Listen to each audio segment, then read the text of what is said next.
She was wrongfully accused. Then a powerful CEO changed her life. Leave a like, subscribe to the channel, and comment where you're watching from. Enjoy the story.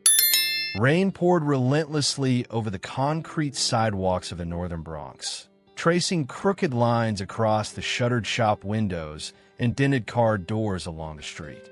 The wind swept through intersections as if trying to erase the final traces of a day that refused to end, while muddy puddles reflected the red lights of traffic signals like silent alarms. Rachel Miller, 21, walked with short, careful steps down the wet avenue, her shoulders hunched and the hood of her sweatshirt pulled tight over her forehead. The thin fabric clung to her arms, and the soaked soles of her sneakers failed to keep the dirty water from soaking her socks. She was heading home from her night shift at the diner on 182nd Street, holding a crumpled paper envelope in her left hand. Inside, loose change and small bills, just enough to restock her brother's medication for another day or two. It wasn't much, but it would have to do. Josh, her 15-year-old brother, was undergoing dialysis at home, using equipment lent by a nonprofit that charged less than the hospital but required constant supervision. Rachel juggled extra shifts with short breaks in between, managing the house, the medication schedule, the needle sterilization, and medical reports. She lived in a state of permanent exhaustion, both physically and mentally, but never once allowed herself to fail him. As she turned on 3rd Avenue, her mind was already compiling a to-do list. Prep tomorrow's dinner, organize next week's meds, wash uniforms, and try to get a couple of hours of sleep before dawn. But her thoughts were interrupted by the sharp screech of tires skidding across the intersection. A black police car slammed to a stop just feet away. Its red and blue lights spun violently, casting alarm-like flashes across the graffiti-covered walls and an old laundromat sign. 2 officers jumped out. Rachel Miller, one of them asked without hesitation, "You're under arrest for suspicion of theft." The words hit her in pieces, like her brain was trying to delay the moment. There was no time for questions. One of the officers grabbed her arm roughly, turned her around, and handcuffed her right there on the soaked sidewalk. "I didn't do anything," she managed to say, her voice more dry than firm. No answer. They followed protocol like they were just processing another name off a list. Rachel was shoved into the back of the car, the damp hem of her pants clinging to her legs. She glanced around, but no one nearby seemed shocked. In that forgotten part of the Bronx, no one flinched at the sight of a young woman being cuffed and hauled away without explanation. It was just part of the scenery. The car sped off. Outside, the rain became a muffled backdrop. Inside, the silence was heavier than the storm. Rachel closed her eyes for a few seconds, trying to make sense of what was happening. All she'd heard was suspicion of theft. But of what? When? How? She knew she was innocent. She replayed her entire shift in her head. Cleaning tables, taking orders, washing dishes, tossing the garbage out back. Nothing unusual. No odd customers. No problems. Her body was tired, but her mind raced with worry. Josh. He was home alone. She had left food and told him she'd be back late, as always, but this? Who would care for him tomorrow? What if something happened? Her thoughts spiraled. Was she headed to a precinct? A cell? An interrogation room? All she knew was that the ground had vanished from beneath her feet, and no one seemed willing to hear her side. At the police station, the atmosphere was even colder than she imagined. An old building with narrow windows and harsh yellow lighting. The floors stained, the air filled with the acidic smell of old coffee mixed with cheap cleaning supplies. She was led without a word into a small room with a metal table and 2 plastic chairs. Still cuffed, she was seated with her back pressed against the cold wall and her knees drawn under the table. A police officer entered with a clipboard, read her name aloud, and said that a luxury watch, a Rolex worth over $30,000, had been found in a trash bag behind the diner where she worked. "You were seen on camera taking out the trash just minutes before," he said, without looking up. Rachel pushed back. "I just took out the trash. I do that every night." But her voice seemed to bounce off the walls. The officer kept writing, barely acknowledging her. "That's what they all say," he muttered flatly. "But without evidence, the DA won't care." Rachel squeezed her eyes shut. None of it made sense. She had never even touched anything that expensive in her life. She struggled to afford subway fare, let alone a Rolex. And now she was being accused of stealing one, all while her sick brother was home alone, possibly waiting for help that might never come. The world felt like it was collapsing around her, crushing her from every side. She tried to breathe deeply, but the knot in her throat grew tighter. When the officer finally left, she remained alone in the room for several minutes. The sounds of keyboards and printers echoed faintly from the hallway. Rachel stared at the blank wall ahead, clinging to the memory of Josh's face that morning, tired but smiling, telling her she was the strongest person he knew. She held on to that image like it was the only thing keeping her upright. She wanted to scream, to protest, to be seen, but everything around her seemed designed to erase her. Just another name. Another poor girl, arrested without proof. When the doorknob finally turned, she didn't know what was coming. She just braced herself, her whole body tense, eyes alert, heart battling fear.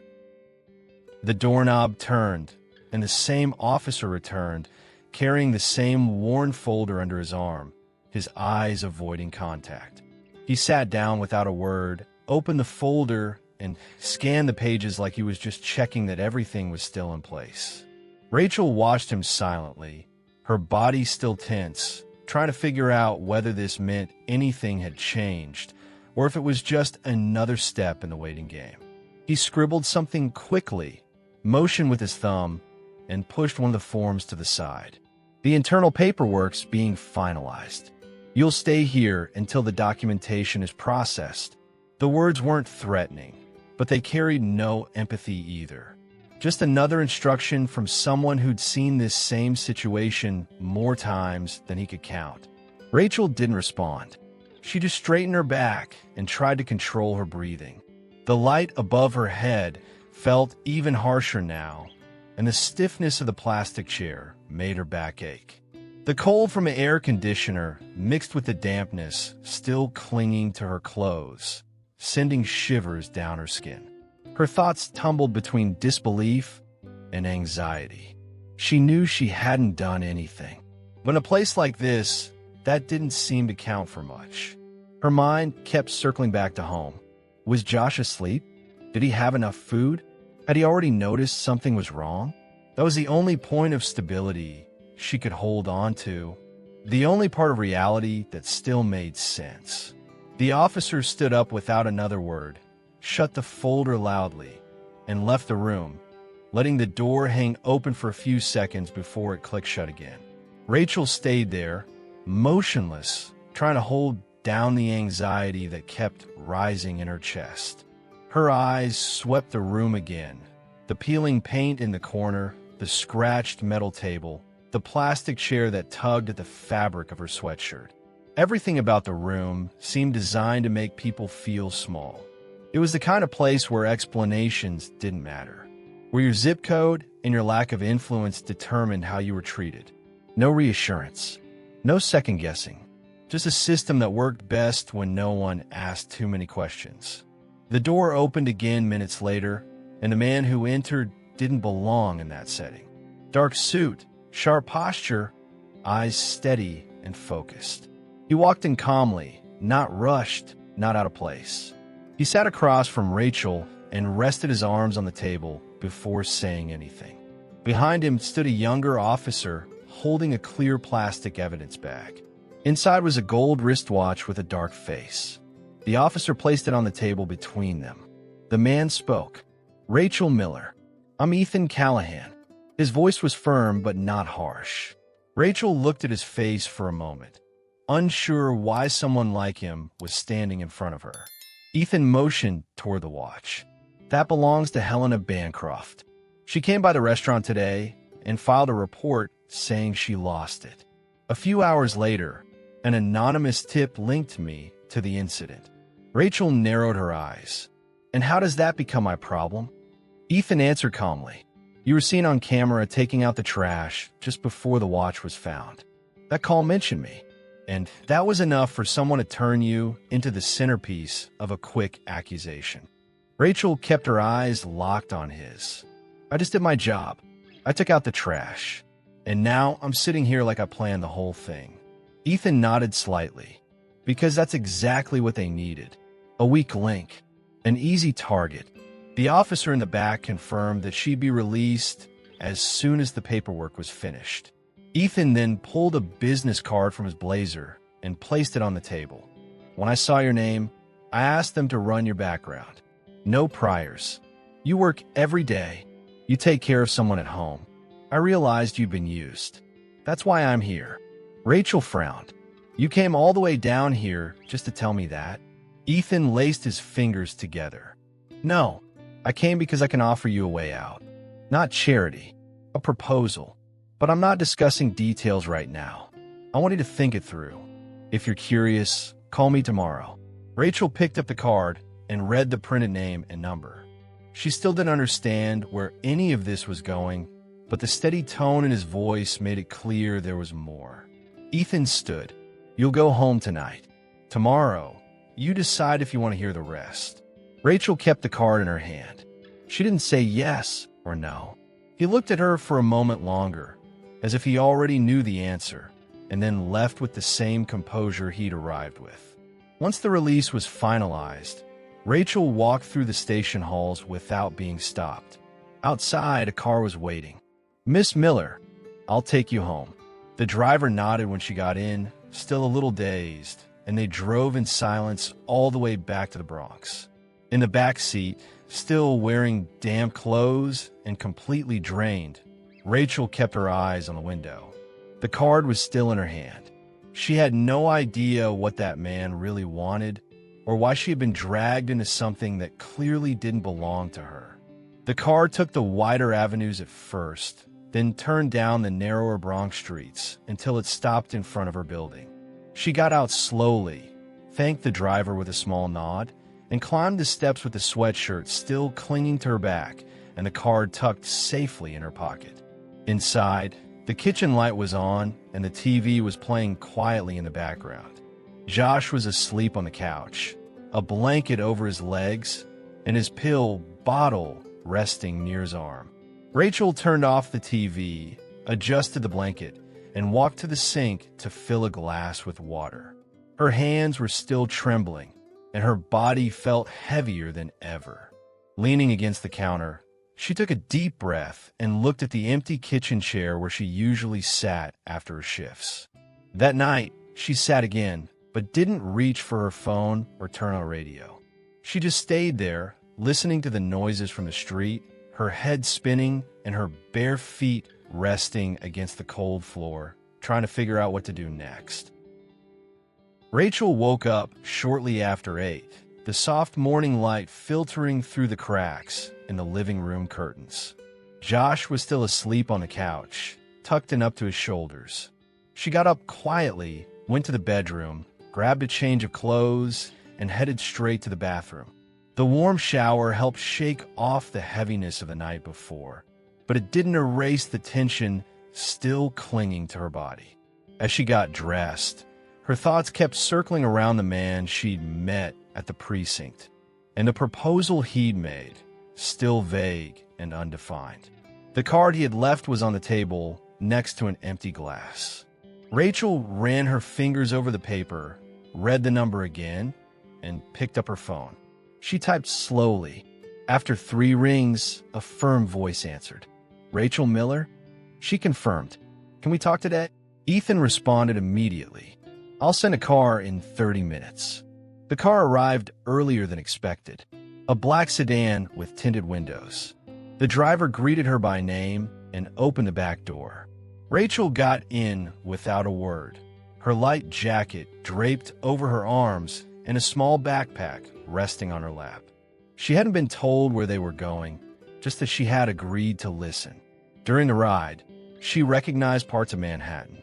The car passed through busy neighborhoods, then turned onto a quieter street lined with tall, discreet residential buildings. They stopped in front of a building with a glass facade and pale marble accents. The doorman was already waiting. Rachel was led to the elevator, which took her straight to the top floor, where a woman in a dark suit greeted her and walked her into a room with wide windows overlooking the East River. Ethan was there, standing next to a counter with 2 cups of coffee.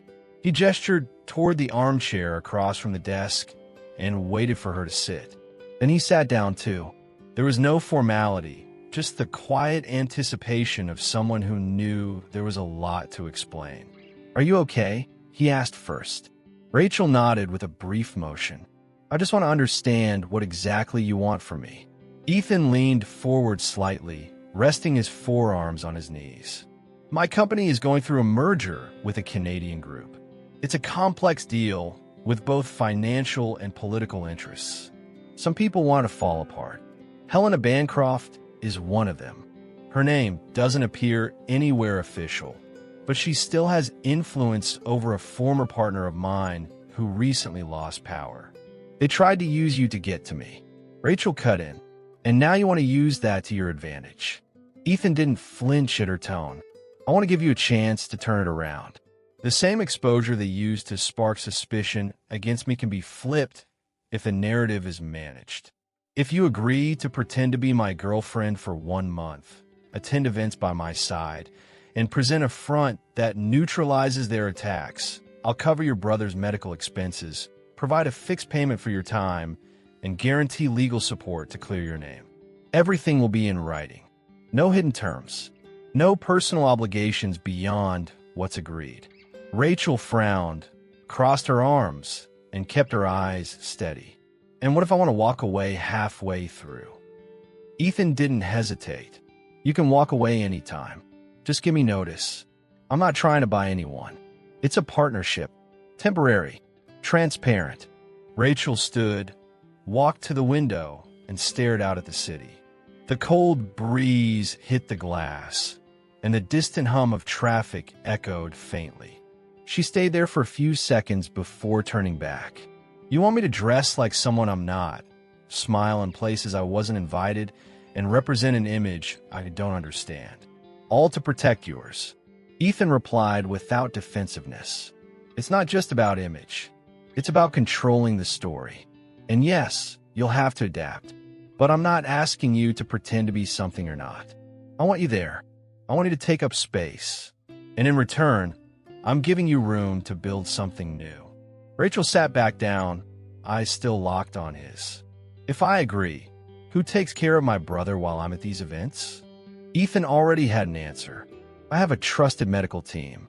One of them can go to your place, or we can bring Josh here if needed. The choice is yours." There was a moment of silence between them. Rachel's breathing had steadied. There was still doubt, but also clarity. She didn't know everything about this man, but she could tell he wasn't playing games with vague words. He was offering something real, and asking for something in return. She asked to see the contract. Ethan handed her a folder. The terms were laid out clearly. A 30-day duration, required presence at events, full medical and personal support, payment at the end of the term, and an exit clause with no penalties. Rachel read every page carefully. Then she closed the folder, leaned back in the chair, and said with a steady voice, "Then we have a deal. But I have 2 conditions. You don't touch me without my permission. And if I say it's over, it's over. No discussion." Ethan nodded. "Agreed." He stood and extended his hand. Rachel stood too, and shook it without hesitation. The arrangement was made. And for now, that was all there was. Neither of them smiled, but something had been decided between them, and the next step would require both of them to show up.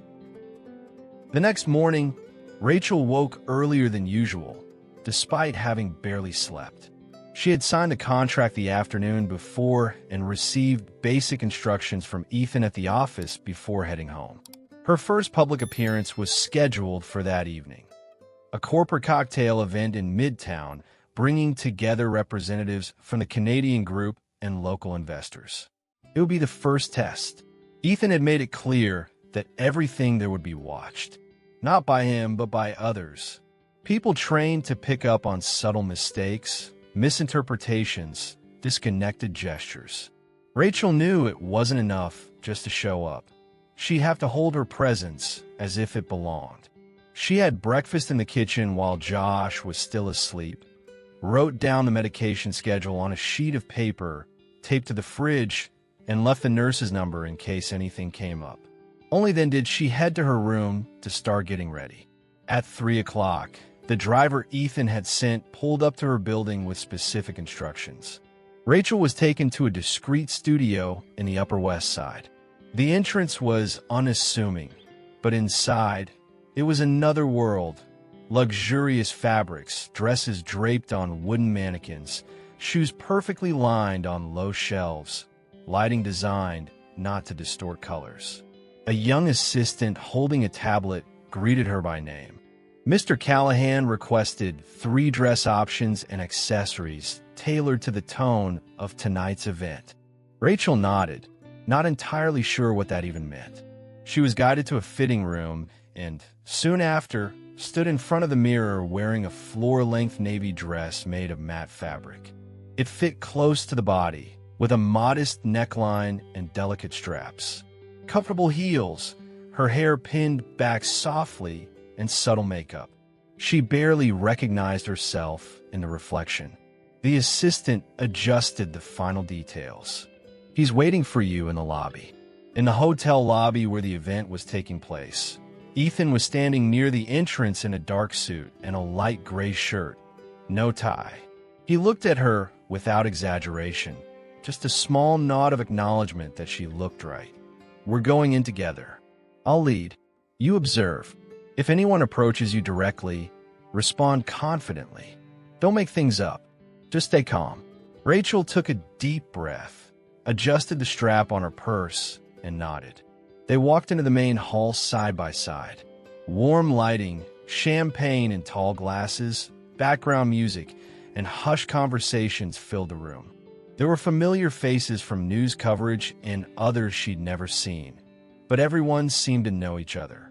Ethan introduced Rachel as his girlfriend with casual ease, and the reactions ranged from subtle curiosity to well-practiced politeness. Rachel smiled lightly, shook hands, and replied to greetings with short, composed phrases. She kept an eye on Ethan's cues, mirroring his posture, following his movements. She noticed how he gave her arm a gentle squeeze when he wanted to end a conversation, or how he stepped slightly aside to keep her in view. Nothing was random. Everything in that environment worked through coded behavior, and she was there to play the part, even if just for now. At one point, a woman in a red dress approached, her smile tight. "Rachel, right? Interesting to finally meet you." Ethan's never really been the type to showcase relationships. Rachel held her gaze. Maybe he just never had one worth showing. The woman gave a polite but forced smile and drifted away. Ethan leaned in slightly. That was direct. Rachel replied without looking at him. "It's the only way I know." For the rest of the evening, Ethan stayed close. There were no grand gestures, just steady proximity and a few quick conversations between them. When the event ended, they said goodbye to the hosts and were escorted to the exit by one of the staff members. In the car, they didn't speak for a while. Then Rachel finally asked, "Do you think they bought it?" Ethan kept his eyes on the road ahead. They saw what they needed to see. Rachel leaned her head back against the seat, still tense. "Do you do this often?" Ethan shook his head. "No, but I know when something works." Rachel didn't respond. She was too tired to read into anything beyond the literal meaning. When the car pulled up in front of her building, Ethan stepped out with her, walked her to the door, and handed her a small envelope with the day's reimbursement. "Everything's noted. Let me know if you need anything else." She took the envelope and tucked it away. "Good night." He didn't say anything, just nodded and returned to the car.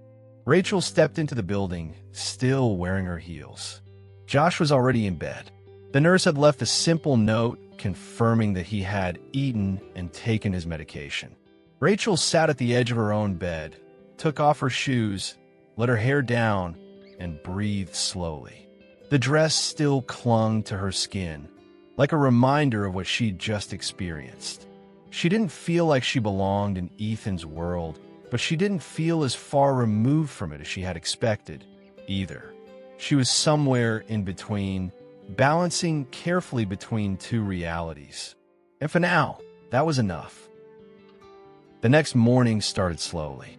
Rachel woke up before her alarm, her feet still sore from the heels and a strange feeling lingering, like she was living two parallel routines that never touched.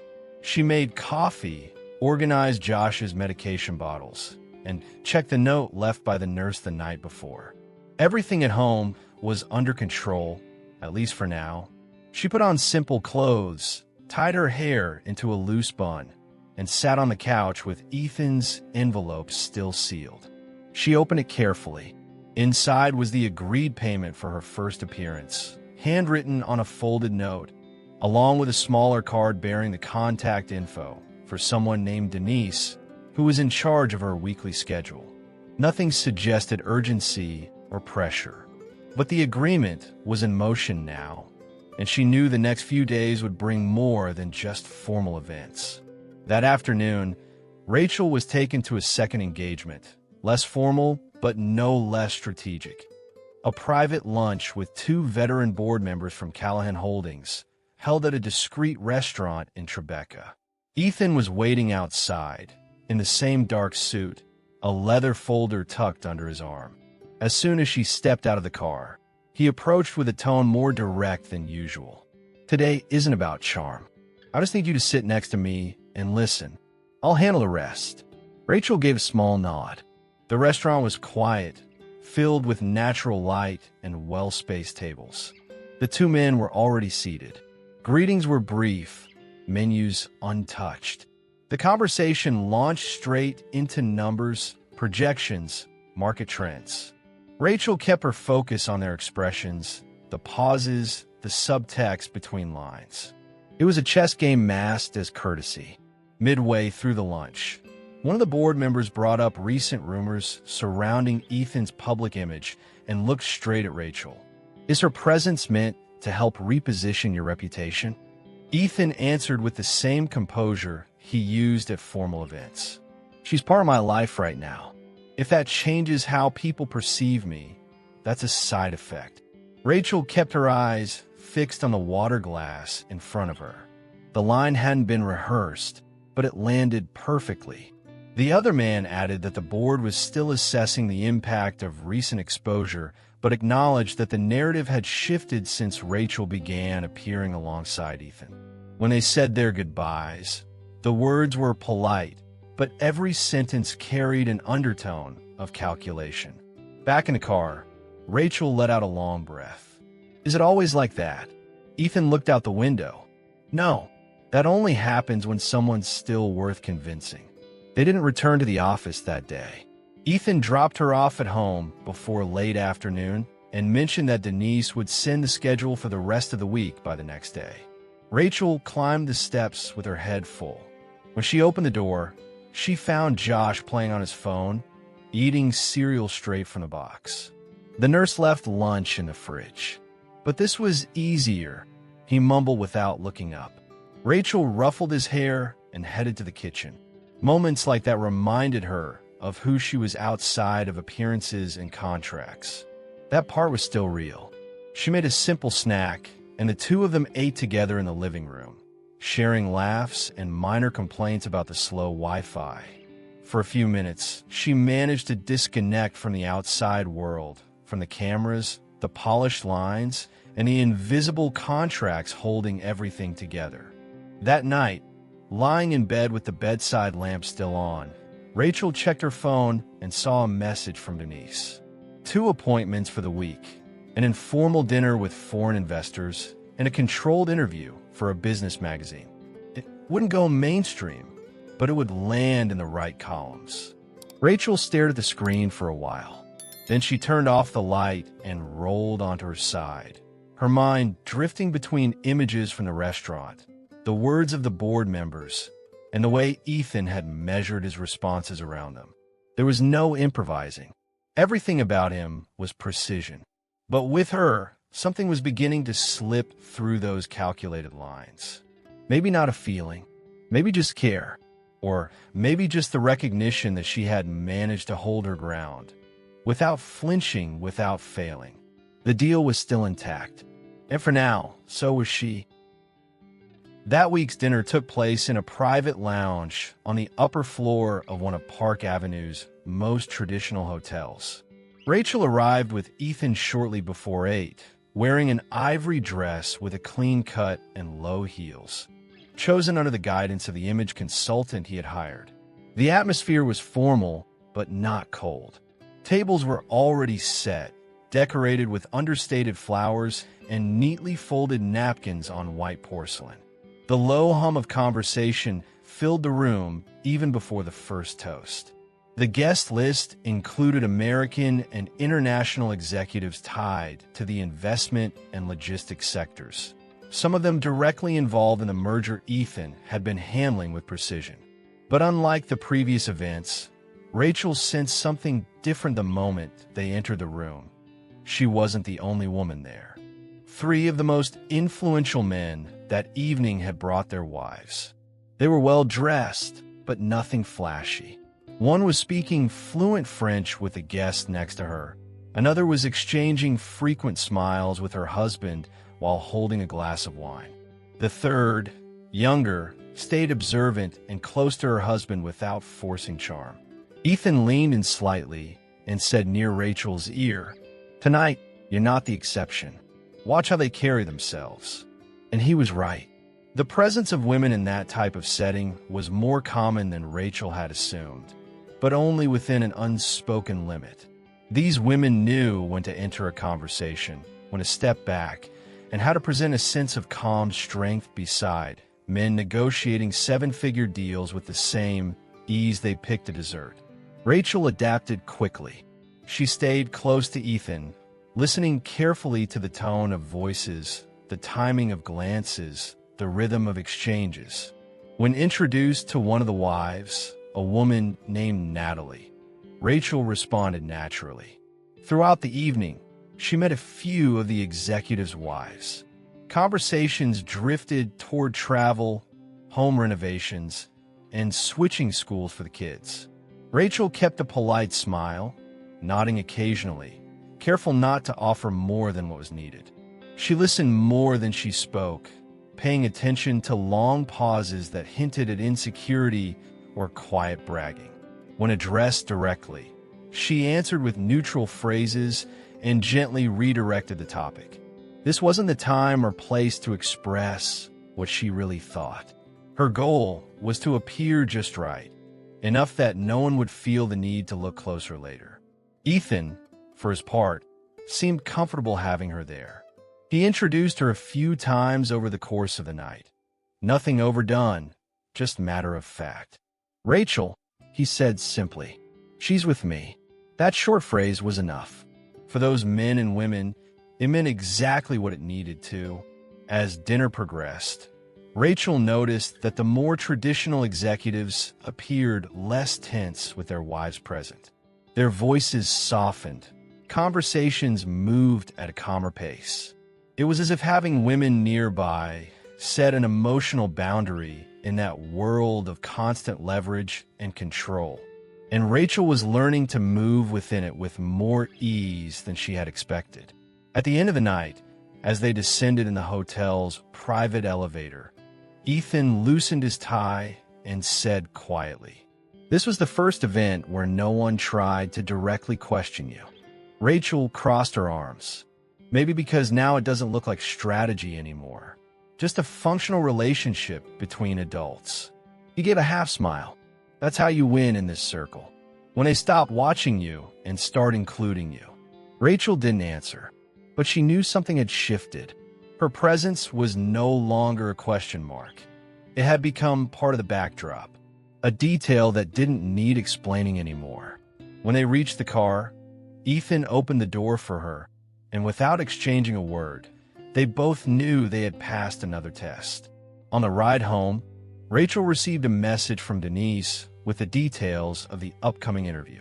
The session would be conducted by a journalist who specialized in executive profiles, focusing on public image and how leaders adapt to evolving social dynamics. Rachel understood what her role would be, not the focus, but the anchor, an element that reinforced Ethan's personal and professional stability. Back at her apartment, she kicked off her shoes, changed clothes, and went to the kitchen to make something warm. Josh was asleep in the bedroom, the soft hum of the TV leaking under the door. Outside, the city moved at its usual pace, indifferent to everything. But inside that modest apartment, Rachel knew that balance was still fragile. And in the coming days, every move would matter. The interview was held in a studio set up on the top floor of a commercial building in downtown Manhattan. The wide windows offered a view of the surrounding skyscrapers, but the interior had been arranged to feel intimate and controlled. The crew was small, just a producer, a makeup artist, and the journalist in charge of the profile. Rachel arrived with Denise, who briefly explained the angle. The goal was to reveal a more human, approachable side of top business figures, touching on routines, visions, and relationships. Ethan sat calmly in the armchair in front of the cameras, the mic already clipped to his collar. Rachel would be mentioned, possibly shown in a few segments, but not interviewed. Her presence was more symbolic than functional. She sat on a couch just off the set, watching closely. The tone of the questions was light but sharp. Ethan spoke with confidence about leadership, strategy, and the changes the merger would bring to the company. When the subject shifted to life outside of work, his demeanor didn't change. There's someone in my life right now. She brings me balance. That's not something you quantify, but it matters. The journalist pressed a little, asking if it was a recent relationship or if there were plans to make it official. Ethan didn't elaborate. It's real, and that's enough. Rachel kept her eyes on him, paying attention to every word he chose. Later that day, articles started surfacing in digital columns, hinting that Rachel's presence at events was nothing more than a calculated PR move to polish Ethan's image. Some insinuated she had been hired. Others called her an opportunist. The words were paired with photos taken from carefully selected angles, smiles, intertwined hands, stage poses in front of cameras. The buzz spread quickly on professional networks and anonymous forums. Rachel saw the links being shared by former co-workers from the diner, some with sarcastic comments, others with surprised or disappointed reactions. She didn't respond to any of them. She simply closed the browser and set her phone down on the table. By late afternoon, Ethan showed up at her apartment unannounced. His coat was unbuttoned, and his face looked tighter than usual. Rachel opened the door and stared at him without a word. He walked in, set his folder on the counter, and pulled a printed copy of one of the articles from his pocket. They're fueling the idea that this is all staged. Rachel crossed her arms. Wasn't it always? Ethan ignored the tone and stepped closer. Not like this. It's spreading fast, and it's coming from inside. Someone on the team, maybe someone close enough to know her schedule. Rachel nodded slowly. You're wondering if it was me. Ethan paused a few seconds before answering. I had to consider it. That's all. That was enough to shift the atmosphere. Rachel stayed composed, but the tension was visible. After everything, you really think I'd expose you? Ethan ran a hand through his hair. Not because you'd want to, but sometimes people trust the wrong person, or say more than they should. Rachel said nothing. She walked to the kitchen, poured herself a glass of water, and returned slowly. I didn't give any interviews. Didn't say a word to anyone. The only people who know our schedule are your staff and my nurse. And she has zero reason to sabotage anyone. Ethan nodded once. All right. Silence filled the room. They both knew the next few hours would be critical in managing the fallout. Later that evening, Rachel received a short call from Denise confirming that 2 upcoming social engagements had been canceled. The official reason was scheduling adjustments, but Rachel understood right away. The moment called for caution. She made sure to keep Josh out of it. She set up his medication schedule, cooked enough for the next 2 days, and avoided opening any news sites. She didn't want to feed the doubt or reinforce what she couldn't control. In the middle of the night, a message came in from Ethan. We'll push back. Don't disappear.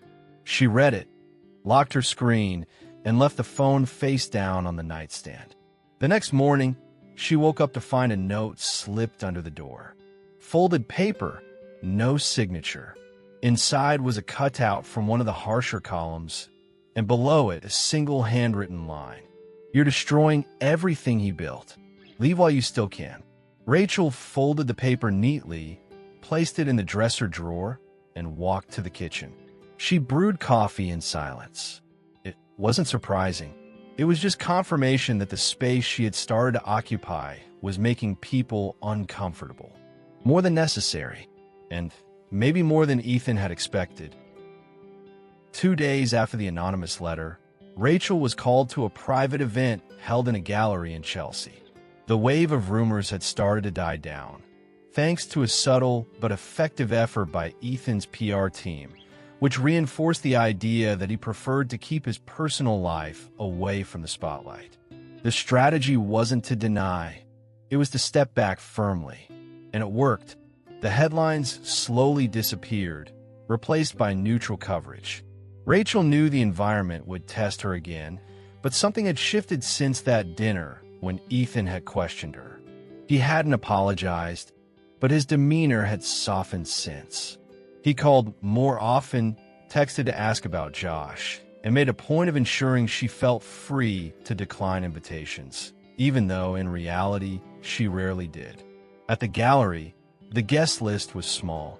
White lights highlighted metallic sculptures in key spots, and waiters moved quietly with small trays. Ethan was already there when she arrived, dressed in a dark suit with no tie. He greeted her with a light touch on her elbow and led her toward one of the side corridors, where journalists were stationed for brief photo ops. Rachel stood beside him, her expression calm. In one of the shots, Ethan slipped his arm behind her and gently pressed the side of her waist, adjusting her position slightly to frame the photo better. The touch was subtle but firm. Rachel felt her skin respond immediately. Her heart sped up, and even as she kept her eyes on the camera, a flush crept across her cheeks. She blushed but said nothing. When the flashes stopped, she stepped back slightly and smoothed her dress. Ethan noticed but didn't say a word. Throughout the evening, they moved together through the room. Rachel spoke little, as usual, but her quiet presence drew attention on its own. She observed, greeted people with measured gestures, and smiled just enough to come across as approachable. Never too much. Ethan stayed close the entire time, handling the more sensitive conversations for both of them, letting her step in only when she felt comfortable. At one point, while they stood in front of a suspended installation in the center of the room, Rachel said, "You always seem 2 steps ahead of everyone." Ethan glanced at her without smiling. "That's how you stay alive at this level. But it's exhausting sometimes." She nodded, still looking at the sculpture. "Do you ever stop?" He answered without pause. "Usually not. But around you, I slowed down a little." There was nothing suggestive in the line. It was a plain statement, said softly, but enough to stir the space between them. Later that night, Ethan returned to his apartment alone. He kicked off his shoes and left his phone on the coffee table before pouring himself a glass of water. The living room was quiet, lit only by the city lights outside the wide windows. He sat on the couch, still dressed, leaning forward with his elbows on his knees.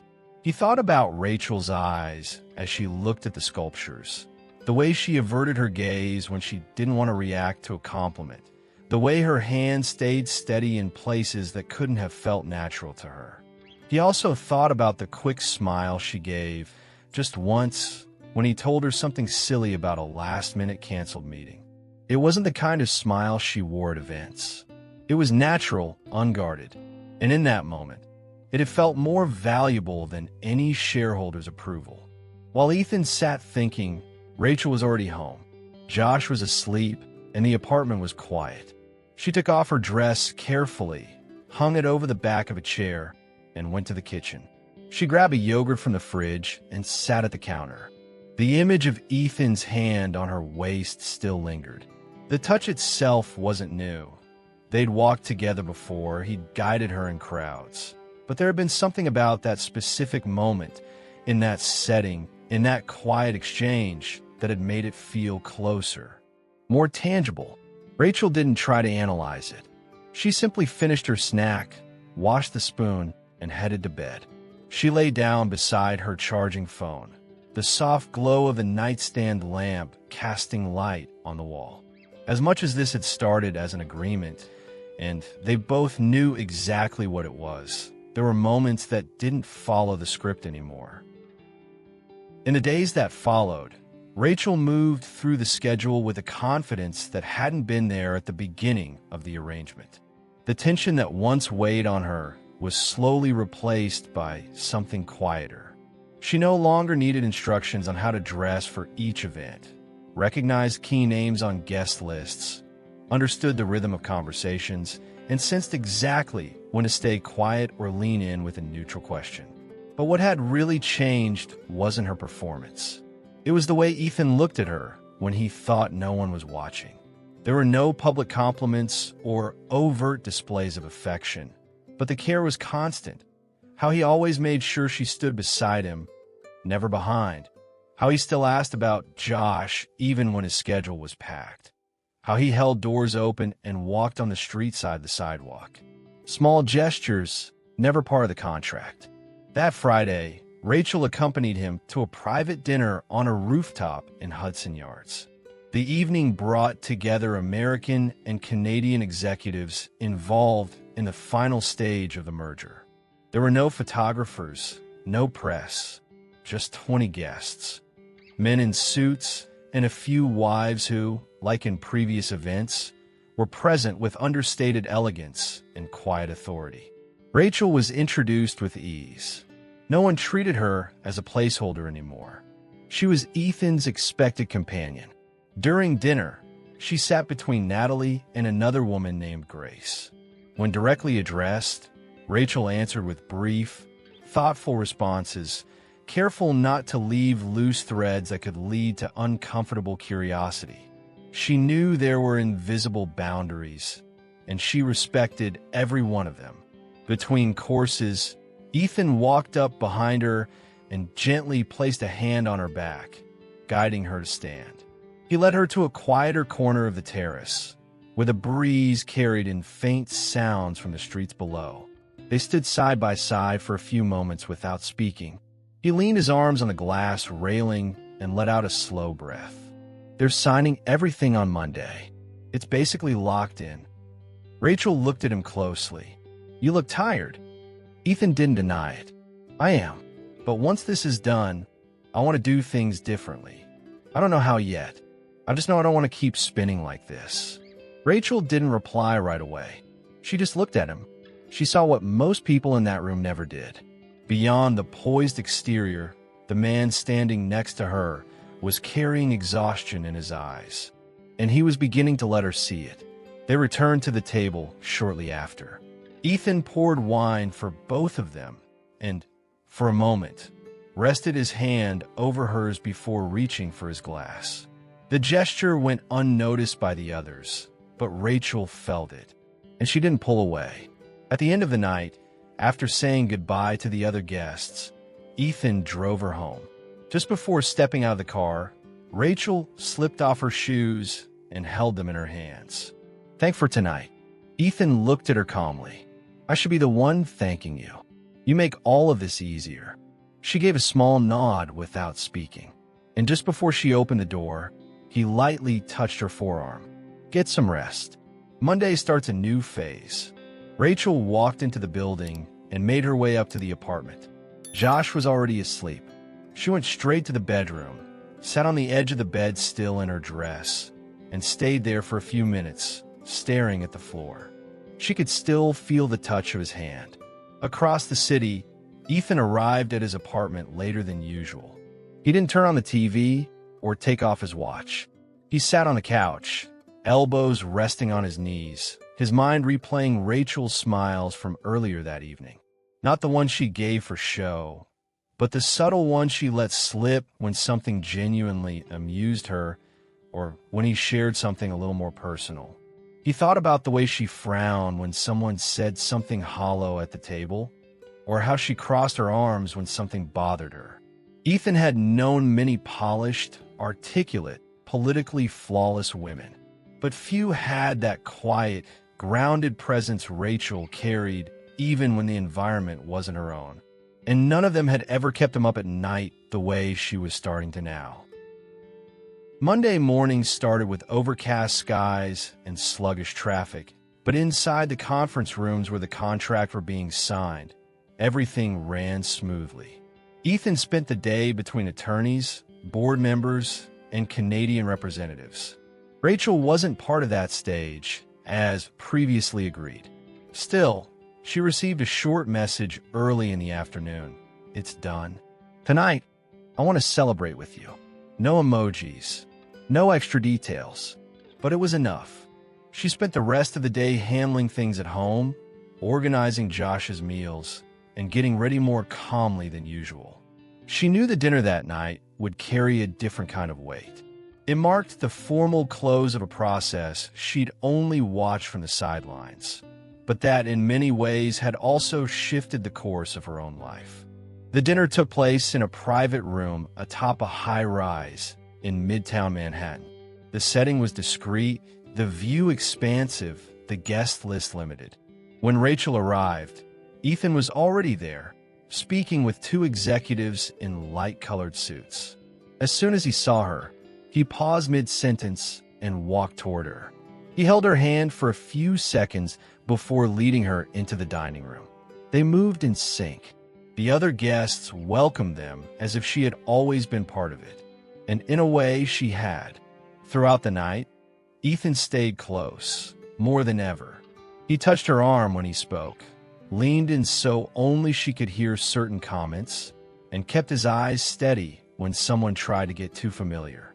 Rachel noticed all of it, and deep down, she liked how he kept her inside the moment, not watching from the edge. After dessert, with the toasts already made and some guests beginning to say goodbye, Ethan leaned in and whispered near her ear, "I want to keep celebrating with you. At my place, just the two of us." The words weren't rushed, but the intent was clear. Rachel didn't answer right away. She looked at him, glanced away for a second, and nodded. Okay. There was no more reason to hold back. She knew what she wanted, and in that moment, it wasn't the perfect dress or a place at the table. It was him, away from the roles they played in public. Their car was waiting outside. The city moved past the windows like a muted backdrop. Neither of them spoke, but the silence wasn't uncomfortable. When they reached Ethan's penthouse, he opened the door and let her inside. The lights were dim and warm, and the scent of leather and wood hung in the air. Ethan set his jacket over a chair, loosened his tie, and walked to the wine cabinet. "Wine?" Rachel nodded. He poured 2 glasses and handed one to her. Their fingers touched a second longer than necessary. Rachel took a sip and slowly wandered through the living room, looking at the artwork, the dark furniture, the wide view of the city. Ethan followed, never too close, but never far. There was space between them, and he seemed to respect her pace, even with the unspoken tension lingering in the room. Rachel leaned against the glass wall and turned to face him. Ethan stepped closer, eyes fixed on hers. She still held the wine glass, but it had been forgotten.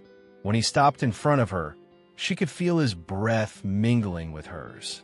Ethan lifted his hand and gently touched her chin. "Do you have any idea what you've been doing to me these past few days?" Rachel didn't answer. She just held his gaze, her body still, but her heart racing. Ethan traced his fingers along her jaw and pulled her gently toward him. The kiss wasn't rushed. It was firm, intentional, and full of the restrained tension they'd both carried for weeks. When he pulled back slightly, Rachel set her glass down on the nearest surface, placed her hands on his chest, and guided him toward the bedroom. The room was dimly lit. Rachel walked in first and slipped off her shoes. Ethan followed, his eyes never leaving her. When he caught up to her, he placed both hands on her waist and pressed his mouth softly to her neck. Rachel closed her eyes. That's where it began, without the need for words. She turned to face him and kissed him deeply. Ethan unzipped her dress slowly, focused on every movement. Rachel tugged his shirt free from his waistband with equal purpose. They undressed with ease, as if the moment had simply been waiting for the courage to unfold. When their bodies met, there was no pretending. The touch was real, the desire unmistakable, and the surrender came without hesitation. Rachel gripped his shoulders tightly. Ethan held her as if determined not to let anything slip through his fingers. The night unfolded between tangled sheets, staggered breaths, and attentive hands. Later, still lying in bed, Rachel rested her head on his chest while Ethan slowly ran his fingers through her hair. Neither of them spoke. The city lights still burned outside, but inside, everything felt suspended. As she drifted off to sleep, Rachel felt weightless, her heart still pounding, and the undeniable sense that what had happened between them that night had nothing to do with their agreement. And Ethan, still awake and staring at the ceiling, knew it too. After that night, everything shifted into a new rhythm. There was no formal conversation about what they were now, no redefined contract, no promises either. But from that point on, Rachel and Ethan started seeing each other outside the official schedule. No advance notice, no involvement from his team, no need to coordinate calendars with Denise. Sometimes, he'd show up in the middle of the afternoon just to have coffee with her and Josh. Other times, she'd appear at his office holding something simple, a snack, a passing thought, a comment only he would understand. Their meetings stopped being obligations and became choices. The closeness was no longer part of Ethan's image strategy. It had turned into something he couldn't define with the same language he used for mergers and negotiations.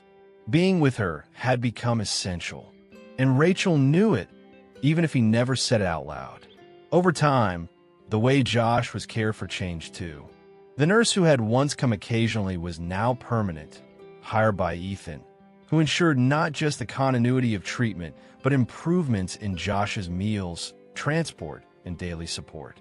At first, Rachel resisted. She tried to say no, to keep things the way they were. But Ethan was clear, it's not a favor. It's just what someone does for someone they love. The words didn't come over a candlelit dinner or after some grand gesture. They came on an ordinary Monday, when she called to thank him for a medication that had arrived before she even had a chance to ask. He hung up before she could respond, and she stood there, phone in hand, tried to absorb the weight of that simple, direct phrase, with no decoration, but everything she needed to hear. Living together started naturally. Rachel began spending more and more time at his apartment. At first, just the occasional evening. Then came nights that stretched into mornings. Josh, for his part, seemed to adjust effortlessly to the new routine. He never asked questions, but always looked calm and comfortable when Ethan was around. Slowly, the idea of sharing a home stopped feeling sudden. It was Ethan who brought it up one night while they were doing dishes. He washed, she dried. "You both should live here. The house is ready, and so am I." She didn't answer right away, but her eyes held steady as a lump rose in her throat. And in that moment, it was clear the answer wouldn't come in words, but in being there. The move happened without fanfare. A week later, Rachel and Josh's essentials were at the new address. Josh's room was put together with care, details chosen by her, resources provided by Ethan. The house, once ruled by silent routines and pristine order, now echoed with voices, everyday noises, the smell of meals cooked by hands that weren't hired chefs. Ethan, who had always lived with both feet planted firmly in control, learned to adjust to unpredictability. Rachel, who'd spent her life navigating chaos, learned what it felt like to rest in a place where she didn't have to be on guard. Neither of them was in a rush. And yet, somehow, everything kept moving forward without resistance. Rachel still remembered the first night she slept there without event clothes, without heels, without having to think through every word before saying it. She remembered waking up in the middle of the night to the sound of Ethan's breathing beside her, one of his hands resting on her waist. In that moment, she knew she wasn't a guest. She was home. The proposal that once came as a way out, a shield, a quick fix in the face of an unfair system, had become the bridge to something she never imagined she'd get to live. Life had changed, not because of events or contracts or dollar signs, but because in that strange offer from a powerful CEO, she had found someone who didn't see her as a function, but as a person. She never thought she'd say yes, never thought she'd choose to stay, and more than anything, never imagined she'd be loved with such clarity. The end. So what did you think of this story? If it moved you, leave a like and don't forget to subscribe to the channel so you never miss one of our videos. See you next time.